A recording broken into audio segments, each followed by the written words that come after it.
नमस्कार छात्रों। हमने व्याकरण विभाग के अंतर्गत रस के प्रकार यह टॉपिक शुरू किया था। अब रस का चौथा भेद है हास्य रस। हास्य रस की परिभाषा है, जब काव्य में किसी की विचित्र वेशभूषा, अटपटी आकृति, क्रियाकलाप, रूप, रंग, वाणी एवं व्यवहार को देखकर, सुनकर, पढ़कर हृदय में हास्य का भाव उत्पन्न होता है, वह हास्य रस की निर्मिति होती है। इस तरह हास्य रस की परिभाषा है, काव्य में, कविताओं में या पढ़ते समय कुछ लोग विचित्र वेशभूषा करते हैं, विचित्र क्रियाकलाप करते हैं, विचित्र उनका रूप रंग होता है, विचित्र वाणी का उपयोग वे करते हैं, तो उनको देखकर या सुनने के बाद हमारे हृदय में हास्य का भाव उत्पन्न होता है, वह हास्य रस की निर्मिति होती है, उसे हास्य रस कहते हैं। तो उदाहरण दिया है हास्य रस का। पहला उदाहरण, तंबुरा ले मंच पर बैठे प्रेम प्रताप, साज मिले 15 मिनट, घंटा भर आलाप, घंटा भर आलाप, राग में मारा गोता, धीरे धीरे खिसक चुके थे सारे श्रोता। तो हास्य रस का यह एक अच्छा उदाहरण है। इस उदाहरण में तंबोरा लेकर प्रेम प्रताप जी बैठे हैं और वे बजा रहे हैं। तंबुरा ले मंच पर बैठे प्रेम प्रताप, साज मिले 15 मिनट, और 15 मिनट से वे साज मिला रहे हैं, और घंटा भर आलाप, और उसके बाद 1 घंटे तक आलाप करते हैं। तो इस तरह घंटा भर आलाप, राग में मारा गोता, धीरे धीरे खिसक चुके थे सारे श्रोता। तो इस तरह उनका यह गाना सुनने के बाद, उनका संगीत सुनने के बाद सारे श्रोता वहाँ से चले जाते हैं, निकल जाते हैं। तो इस काव्य में, इस उदाहरण में हंसी उत्पन्न हो जाती है, तो उसे ही हास्य रस कहते हैं। हास्य रस का यह उदाहरण है। दूसरा उदाहरण है, मैं ऐसा शूरवीर हूँ, पापड़ तोड़ सकता हूँ, अगर गुस्सा आ जाए तो कागज मरोड़ सकता हूँ। यह भी हंसी उत्पन्न करने वाली कविता है, उदाहरण है कि एक व्यक्ति इतना शूरवीर है कि वह पापड़ तोड़ सकता है। यानी पापड़ तोड़ने के लिए कोई शूरवीरता नहीं लगती है, और उसे गुस्सा आने के बाद वह कागज मरोड़ सकता है, वह इतना ही कर सकता है। तो इस तरह हास्य उत्पन्न करने वाले 2 उदाहरण हैं, और उसे हास्य रस कहा जाता है। परीक्षा में उदाहरण दिए जाएंगे, और वह उदाहरण कौन से रस के हैं आपको पहचानना होगा। अगला 5वां रस है, 5वां प्रकार, वात्सल्य रस। वात्सल्य रस की परिभाषा है, जब काव्य में अपनों से छोटों के प्रति स्नेह या ममत्व भाव अभिव्यक्त होता है, वह वात्सल्य रस की निर्मिति होती है।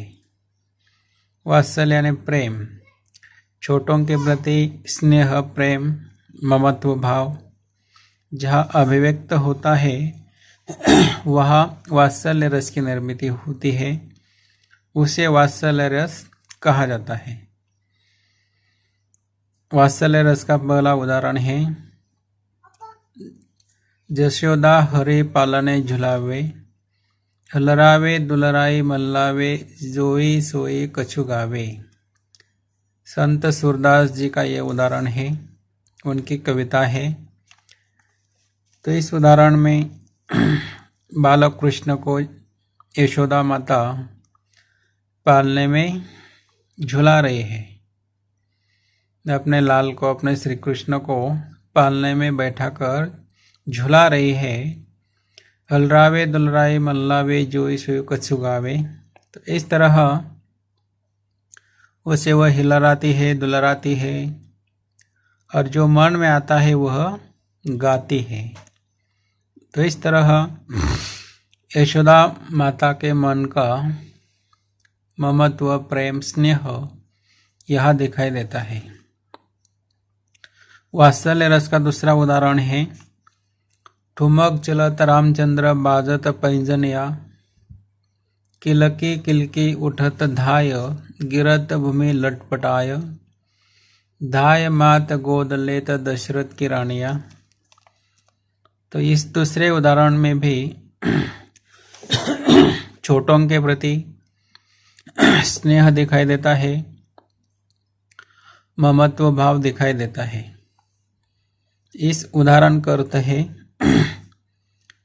इस उदाहरण में भगवान रामचंद्र जी के बाल रूप का वर्णन किया गया है। ठुमक चलत रामचंद्र बाजत पैंजनिया, ठुमकत रामचंद्र जी, बालक रामचंद्र चलते हैं और उनके पैर में जो पैंजन है वे बजते हैं। किलकी किलकी उठत धाय, गिरत भूमि लटपटाय, और वे किलकारी मारते हैं, चिल्लाते हैं, चलने का प्रयत्न करते हैं, भूमि पर गिरते हैं, जमीन पर गिरते हैं। धाय मात गोद लेत दशरथ की रानियां, और उन्हें राम की माताएं उनके पिताजी दशरथ की पत्नियां गोद में उठाकर लेते हैं। और इस तरह यह माँ का ममत्व, माँ के मन का प्यार इन दोनों उदाहरण में दिखाई देता है। तो इस तरह वात्सल्य रस के दो उदाहरण बहुत अच्छे हैं। तो इस तरह रस के 5 भेद हमने देखे हैं। तो इन प्रकारों की, इस रस के प्रकारों की परिभाषा आपको ध्यान में रखनी है, उदाहरण आपको ध्यान में रखने हैं, और इस तरह रस और रस के भेद आपको समझ में लेना है। अब हम व्याकरण का एक दूसरा छोटा सा टॉपिक देखने वाले हैं, वाक्य शुद्धिकरण।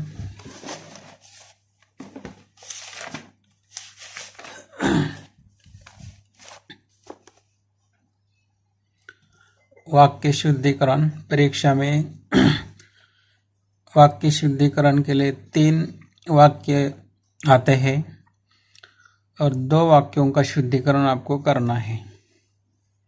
इस तरह 2 अंक के लिए यह प्रश्न होता है, वाक्य शुद्धिकरण। तो यहाँ अशुद्ध वाक्य दिए गए हैं, उनको हम शुद्ध करेंगे। पहला अशुद्ध वाक्य है, प्रश्न है यहाँ, निम्नलिखित वाक्य शुद्ध करके फिर से लिखिए। पहला वाक्य है, बाबू साहब ईश्वर के लिए मुझे पे दया कीजिए। तो वाक्य शुद्धिकरण में ह्रस्व और दीर्घ, लिंग और वचन अर्थपूर्ण वाक्य होने के लिए क्या आवश्यक है? ह्रस्व मात्रा, दीर्घ वेलंटी मात्रा, लिंग एक वचन अनेक वचन, लिंग स्त्रीलिंग पुल्लिंग और वचन, इसकी आवश्यकता होती है। इन सबको आपको ध्यान में रखना है और उसके बाद वाक्य शुद्धिकरण आपको करना है। तो पहला यहाँ अशुद्ध वाक्य है। तो अशुद्ध शब्द कौन से है वे पहचानना आपको आना चाहिए। तो यहाँ पहला शब्द है बाबू। बाबू, ब का जो उकार है उसका उच्चारण दीर्घ होता है, यह ह्रस्व है, तो बाबू को दूसरा उकार देना है। बाबू यह पहला है, शुद्धिकरण में दूसरा उकार देना है। तो यह एक शुद्ध शब्द हमने किया है।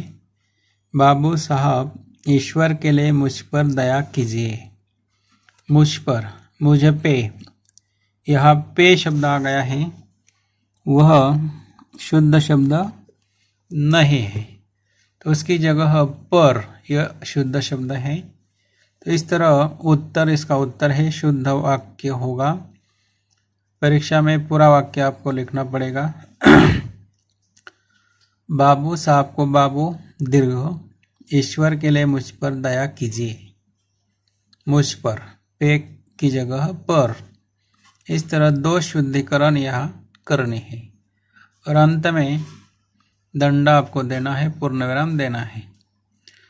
दूसरा वाक्य है, उसे तो मछुए पर दया करना चाहिए था, ऐसा वाक्य है।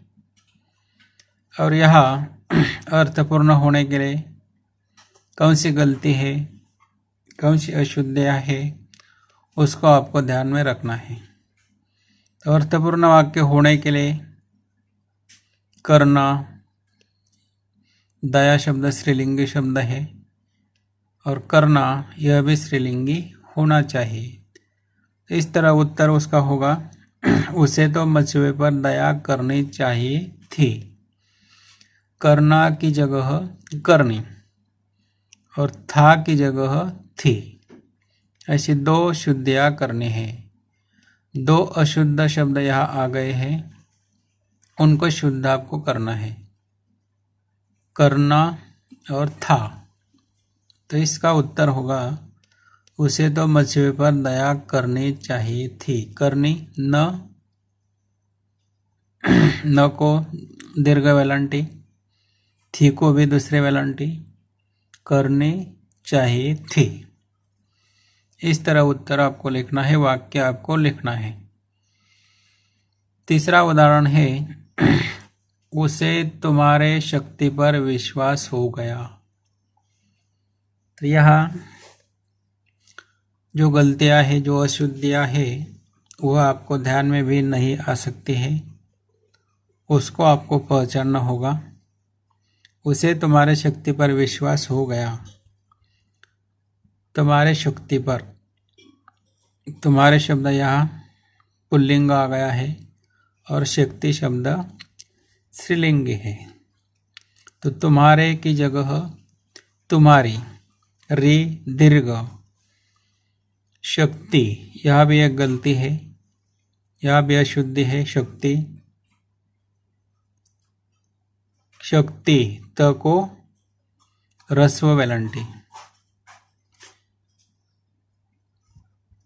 तुम्हारे शक्ति पर विश्वास हो गया, दो अशुद्धियाँ है। उसे तुम्हारी शक्ति पर, र को दूसरी दीर्घ वेलांटी, शक्ति को पहले वेलांटी ह्रस्व। इस तरह उसे तुम्हारी शक्ति पर विश्वास हो गया, ऐसा वाक्य आपको लिखना होगा। और अंत में दंडा देना होगा। चौथा उदाहरण है, वह निर्भीक व्यक्ति देश में सुधार करता घूमता था, ऐसा अशुद्ध वाक्य है, उसे हम शुद्ध करेंगे।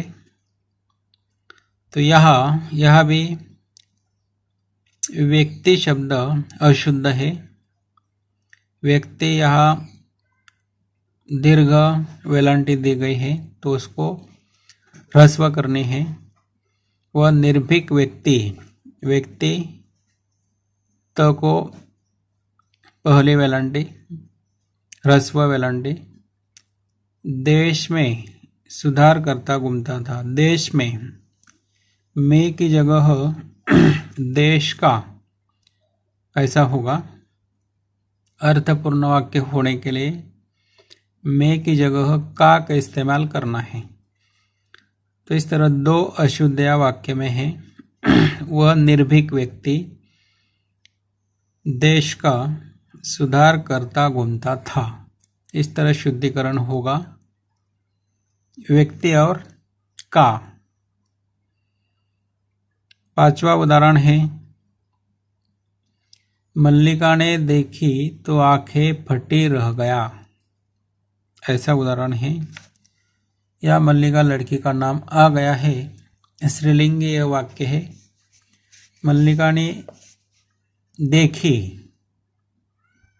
देखी ऐसा शब्द यह आ गया है।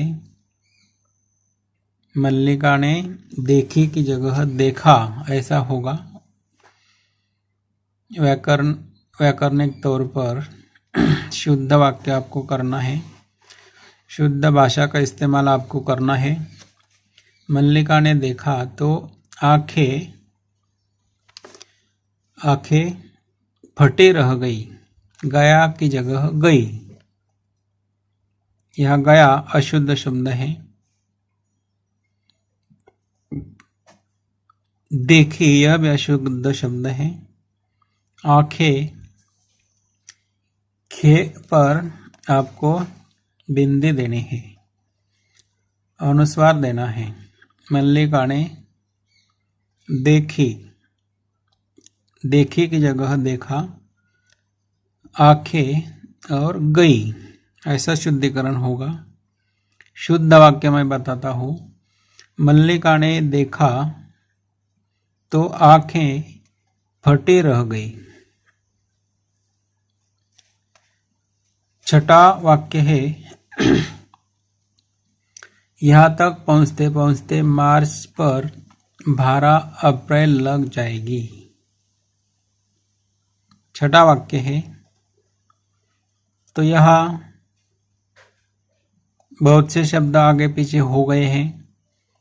अर्थपूर्ण वाक्य नहीं है, वाक्य का अर्थपूर्ण नहीं होता है। तो इस तरह अर्थपूर्ण वाक्य होगा, शुद्ध वाक्य होगा। ऐसा होगा, मार्च अप्रैल तक यहाँ पहुँचते पहुँचते माड़ा लग जाएगा।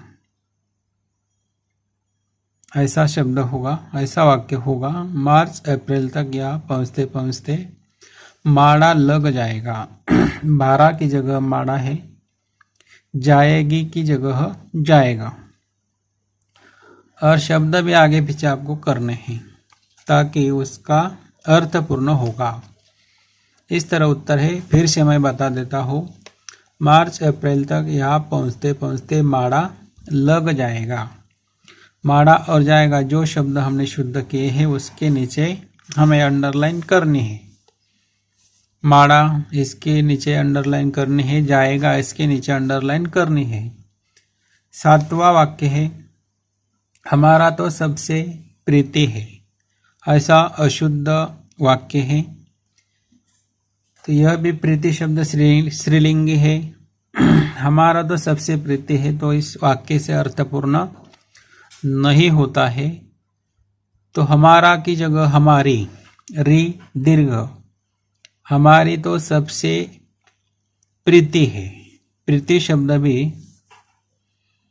ती ह्रस्व है या ती दीर्घ दी गई है, तो हमें ह्रस्व करनी है, ती को पहली वेलांटी देनी है। तो इस तरह हमारा और प्रीति दो अशुद्ध शब्द है।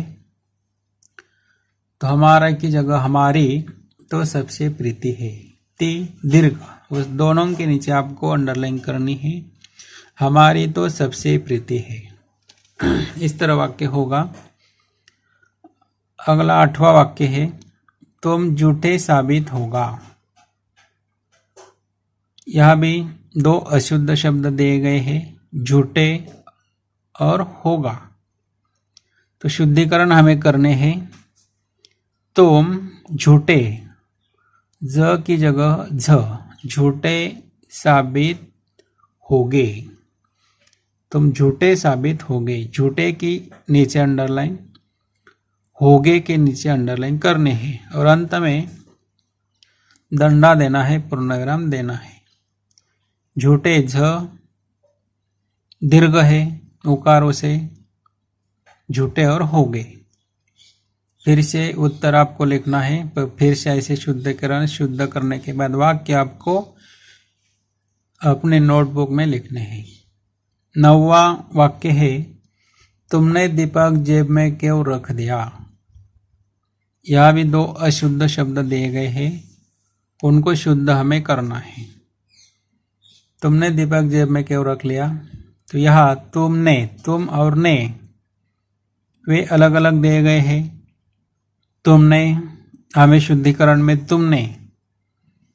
तुमने एक शब्द लिखना है, त ह्रस्व, त को ह्रस्व उकार देना है। तुमने एक शब्द दोनों का करना है। तुमने दीपक जेब में क्यों रख लिए, लिया की जगह ले। तुमने और ले 2 शुद्धिकरण करने हैं। तुमने त को पहला उकार और तुमने जोड़कर लिखना है और ले, और अंत में प्रश्न चिन्ह देना है। यह प्रश्नार्थक वाक्य है। तुमने दीपक जेब में क्यों रख लिए। तुमने और ले इसके नीचे अंडरलाइन करनी है। 10वां वाक्य है, इसकी काम आएगा। तो यहाँ एक ही अशुद्ध शब्द है, इसकी, यह अशुद्ध शब्द है, अर्थपूर्ण वाक्य नहीं होता है। इसकी काम आएगा तो उसके जगह उत्तर होगा, शुद्धिकरण होगा, इसके काम आएगा। इसकी की जगह इसके, इसके काम आएगा, और अंत में पूर्णविराम देना है, दंडा देना है। इसके के नीचे अंडरलाइन करनी है। इस तरह अशुद्ध वाक्य शुद्ध करने हैं। प्रत्येक वाक्य में 2 या 3 अशुद्ध शब्द होते हैं, उनको आपको पहचानना होगा और उनको शुद्ध आपको करना होगा। और आगे भी एक पार्ट में अशुद्ध शब्द दिए गए हैं, 6ठे पार्ट में।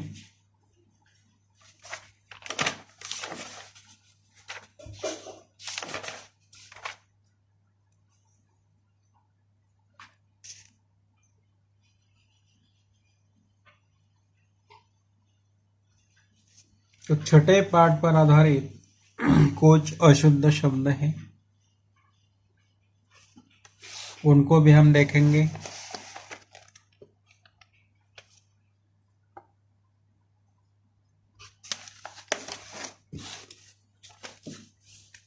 ग्यारहवां वाक्य, वाक्य क्रमांक 11। उदाहरण आपको लिखने होंगे, यह किताब में नहीं है। 11 वाक्य, प्रेमचंद की लेखन आज भी प्रासंगिक लगता है। प्रासंगिक यह अशुद्ध शब्द है। प्रेमचंद की यह भी अशुद्ध है। तो शुद्धिकरण होगा, प्रेमचंद का लेखन, की जगह का, आज भी प्रासंगिक लगता है। प्रासंगिक की जगह प्रासंगिक, ऐसा आपको लिखना है। दूसरा वाक्य है 12, मैं ऐसा कोई बात सुनना नहीं चाहता, ऐसा शब्द है। तो यहाँ भी ऐसा की जगह ऐसी, मैं ऐसी कोई बात सुनना नहीं चाहता। ऐसी और चाहता, इन 2 शब्दों को आपको शुद्ध करना है। मैं ऐसी कोई बात सुनना नहीं चाहता। अगला है 13, प्रेमचंद किसी एक धारा या वाद में बांधकर नहीं चले। तो शुद्धिकरण है धारा, इसकी जगह धारा, बांध कर इसकी जगह बंद कर। शुद्धिकरण होगा प्रेमचंद किसी एक धारा या वाद में बंध कर नहीं चले।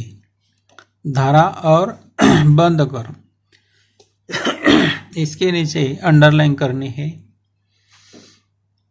14 वाक्य, प्रेमचंद का नार के प्रति क्या दृष्टिकोण है। यह अशुद्ध शब्द है नार और दृष्टिकोण, तो अशुद्ध दिया है दृष्टिकोण, शुद्धिकरण में होगा दृष्टिकोण। उत्तर होगा प्रेमचंद का नारी के प्रति, नार की जगह नार, नारी। प्रेमचंद का नारी के प्रति क्या दृष्टिकोण होगा। नारी और दृष्टिकोण, इसके नीचे आपको अंडरलाइन करनी है। तो इस तरह हम रस के भेद, रस के प्रकार यहाँ तक हमने देखे हैं। और एक छोटा सा टॉपिक, वाक्य शुद्धिकरण, व्याकरण के अंतर्गत यह भी महत्वपूर्ण है। 3 अंक के लिए परीक्षा में आता है। तो 2 टॉपिक हमने यहाँ तक आज देखे हैं। तो इस तरह यह आज हम रुकते हैं। धन्यवाद।